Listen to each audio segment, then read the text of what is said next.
qisqa tushuntirib bersangiz, eshiklarni men tushunishim bo'yicha bu yerda qo'riqchi yuradi. To'g'rimi? Doim Nazoratchi. Nazoratchi. 24/7. 24/7. Bu yerda bitta klub, ikkinchi klub, tushunishim bo'yicha bu uchinchisi. Uchinchisi. Aha, и to'rtinchisi ham bor ekan. Ham bor. A bu nimaga kerak? Ovqatlarni tarqatish uchun beriladi. Ovqat shu yerdan bitta ovqatni tarqatib beriladi. Aha.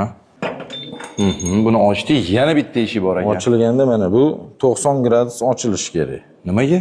Oxirigacha ochilmas ekan do'stlar. Ochilishining sababi bu birdaniga hammasi bostirib chiqib ketmasligini oldini olish, bitta chiqarish uchun. То есть texnika безопасности, ha? Bu-chi oxirigacha ochiladimi? Yo'q, bu ham. Ha, bu ham. Bu ochilmagandan keyin bu ham ochilmaydi. То есть bostirib chiqib keta olmaydi-da. Bostirib chiqib keta olmaydi, bitta kishi sig'adi. Kiramiz endi. Bu mana kamera boshlandi. Bu kamera bu yerda sig'imi 14 kishilik.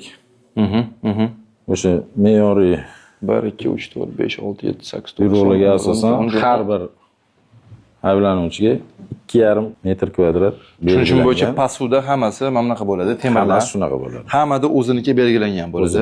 Kelganda boya ko'rdinglar-ku, idish tarqatish bor. O'sha yerda beriladi. O'sha yerda o'zida o'sha birinchi etajda beriladi. Yangi kelgan paytida beriladi bu narsa. Hammasiga bitta miska, bitta krujka, qoshiq.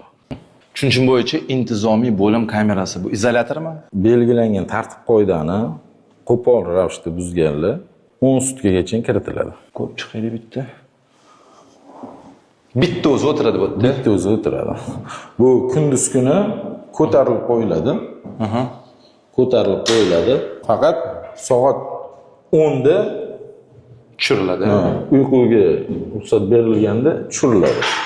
Bu yoqda nazoratchi xodim tarafidan tushiriladi. Tortsa tushadi. Nima narushение qilib qo'yishi mumkin? Xodimga qo'pol muomalada yoki bo'lmasa o'zi bilan saqlanayotgan ayblanuvchini haqorat qilib qo'yishi mumkin.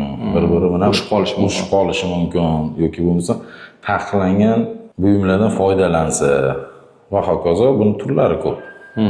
Tosh turmani kamerasini obzori mana Mirzoqut aka bilan shu yerda qamoqxonani boshlig'ining o'rinbosarlari